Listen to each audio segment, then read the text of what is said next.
सभी साथियों को अनुज सर का प्यार भरा नमस्कार।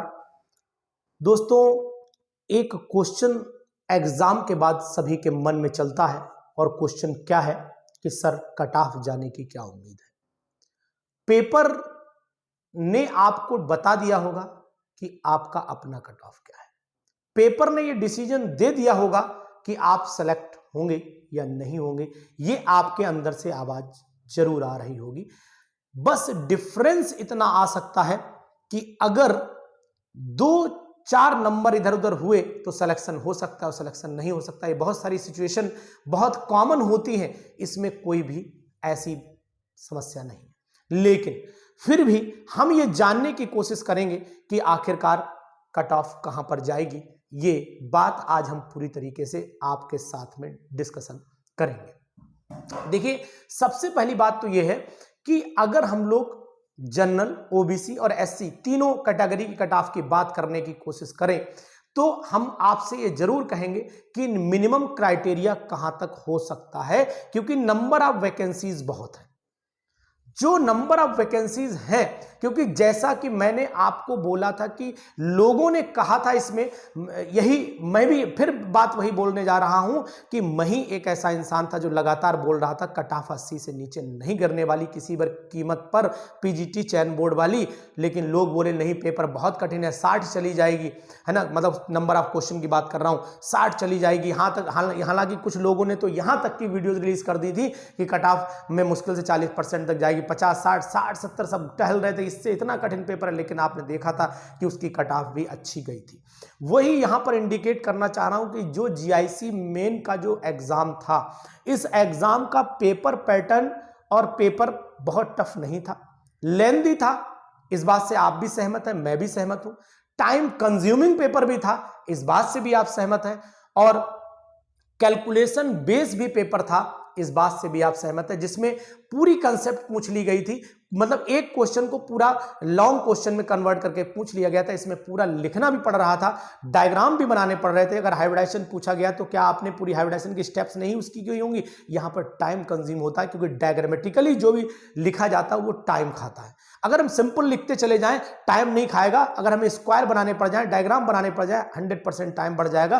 तो इसलिए हम बोल सकते हैं ये टाइम कंज्यूमिंग पेपर था, इसमें कोई दो राय नहीं है। इस बात से शायद आप मेरी सहमत होंगे, 100% सहमत होंगे। पेपर सरल था, इस बात से भी सहमत होंगे। लेकिन पेपर इतना भी सरल नहीं था कि हलवा था कि ऊंठों से खा लिया जाए, इतना भी सरल पेपर नहीं था। और ना इतना हाई लेवल का पेपर था जो हम ये देख के कह देते यार हमें तो आता ही नहीं। ऐसी कंडीशन भी नहीं थी। देखिए, 2, 4, 5 क्वेश्चन तो आप जान रहे होते हैं कि आयोग इसलिए भी डालता है क्वेश्चन का स्टैंडर्ड मेंटेन रहे और आपकी नॉलेज भी पता लग जाए कि केवल आप ऐसा तो नहीं बीएससी तक ही पढ़े रह गए, एमएससी करे हुए हो यार नहीं हो, ऐसे ही चले आए। तो ये जानकारी भी वो जानना चाहता है कि कुछ एक आध क्वेश्चन तो ऐसे हो जिनमें आपका एक स्टैंडर्ड झलकता चाहिए। इन्हीं सब आधारों का बेस मानते हुए मैंने जो आपको क्राइटेरिया देने का सोचा है, मैंने जो अपना एक डाटा निकाला है इस पेपर को देख करके, वो ये निकाला है कि 300 में से अगर आप 250 नंबर पे जाते हैं, अब वो 250 में 245 भी हो सकते हैं, 245 से लेकर के 260 55 के बीच में अगर मेरिट गिरती है जनरल की तो इतनी गिरनी चाहिए। 245 से ऊपर ही जाएगी, नीचे जाने के कोई चांस नहीं दिखाई दे रहे हैं यहां पर। और दूसरी बात आपको मैं ये बता देना चाह रहा हूं, जो ओबीसी कैंडिडेट हैं वो अपनी कट ऑफ 238 से 40, 38 से 45 के बीच में मान के चले, यानी 40, 42, 43, 44, 45, ये 5-10 नंबर का वेरिएशन तो भाई मैं लेकर के चलूंगा, क्योंकि मैं कोई ऐसा इंसान तो हूं नहीं, भगवान तो हूं नहीं। लेकिन फिर भी जो नजरिया मेरा है वो नजरिया से अगर आप सहमत होंगे तो आपको जरूर पता लग रहा होगा। और एससी कैटेगरी में जो उम्मीद है मेरी, वो उम्मीद मेरी 30 से लेकर के चलने की, 230 से लेकर के और 240 तक जाने की, 10 का वेरिएशन वहां पर मैं लेकर के चल रहा हूं। ये कट ऑफ जाने की उम्मीद यहां पर दिखाई दे रही। चूंकि मार्किंग स्टेप आपका जो सिलेक्शन है वो मार्किंग स्टेप्स पर डिपेंड करेगा, इसलिए कट ऑफ थोड़ी ऊपर नीचे होगी। और अपने दिमाग से वो फितूर निकाल दीजिए कि हम पूरा लिख के आए थे, कितना भी अच्छा लिख के आइए नंबर तो कम ही मिलते। वो जमाने चले गए, बाबा आदम के जमाने हुआ करते थे वो, जब कितना भी लिख के आते थे नंबर। मैंने 15 नंबर लिखा था, अपने 5 ही मिले थे भाई साहब मुझे। ये तब की बात बता रहा हूं जब मैं 12th में पढ़ता था। उस समय तो मास्टर साहब की जेब से नंबर निकलने में भी दर्द होता था कि पता नहीं नंबर जेब से निकाल के दे रहे हैं या पेन से निकाल के दे रहे हैं, या हो सकता है खरीद के देना पड़ रहे हो। आज वो जमाना नहीं रह गया। आज हर इंसान अपनी एक एक स्टेप्स में कॉपी चेक करा सकता है। कोर्ट चला जाता है जनाब, अपनी एक एक नंबर की लड़ाई लड़ जाता है एक एक नंबर के लिए। तो इसलिए आज वो जमाना नहीं रह गया कि हम लिख के आएंगे और तुम नंबर काट लोगे, ये खेल नहीं है, ये भी जान लीजिए आप अच्छे से। क्योंकि मैं हर स्टेप लिख के, जब मैंने डी ब्रॉगली की एक स्टेप पूरी लिख रहा हूं, तो फिर आप नंबर काटने का अधिकार कहां से रखते हैं? हाँ, आप नंबर काटने का अधिकार उस समय जरूर रखते हैं जब मैंने स्टेप्स कम कर दी हो, जिस समय मैंने स्टेप्स डाउन कर दी हो, उस समय हम नंबर काटने का पूरा अधिकार रखते हैं। लेकिन जब मैंने प्रॉपर स्टेप्स दी हैं, प्रॉपर आपको जो भी लैम्डा एच एम सी क्या है वो इंडिकेट करके दिया है, भाई क्यों नंबर काट लोगे हमारे? तो ये सब बातें आप ना सोचिए, क्योंकि अब समय परिवर्तन हो चुका है। वो समय नहीं रह गया है जो यूं टिक मारा और कॉपी चेक होके कहानी खत्म हो गई। हाँ, हो सकता है एक आध प्राणी ऐसे धरती पर अभी हों, पैदा हो रह गए हों, जिनको ये मौका मिल जाए अपने पुराने कृत्य दिखाने का, तो वो दिखा सकते हैं, उनमें कोई दो राय नहीं। और इसमें होंगे भी कुछ ऐसे लोग होंगे भी, ये भी तय है कि ऐसे कुछ लोग होंगे जो ये कृत्य कर सकते हैं। लेकिन फिर भी मैं इस बात का इंडिकेशन देना चाहता हूं कि आप लोग बिल्कुल बेफिक्र रहिएगा, आपका करेक्शन उम्मीद करता हूं कि अच्छे से अच्छा होगा। और हमारे जो एक्सपर्ट होंगे, जो कॉपी के एग्जामिनर होंगे, वो भी हमारे बच्चों का भला करेंगे, ये भी उम्मीद लेकर के मैं चलूंगा। और आप लोगों की कट ऑफ का आइडिया क्या रहेगा ये मैंने आपको बता दिया है। तो अपना माइंड मेकअप कर लीजिए कि हम लोग अगर इस रेंज में आ रहे हैं तो सिलेक्शन लगभग डेफिनेट है। 2-4 नंबर इधर उधर से अगर कुछ होता है तो वो ईश्वर के ऊपर छोड़ दीजिए, क्योंकि वो ना आप डिसाइड कर पाएंगे ना हम। मान लीजिए किसी का क्राइटेरिया जो है वो सपोज कर लो कि 45.5 हो गया, वो 46 में चला गया, दूसरा 45 ही पे रह गया, वो चला गया 5 से।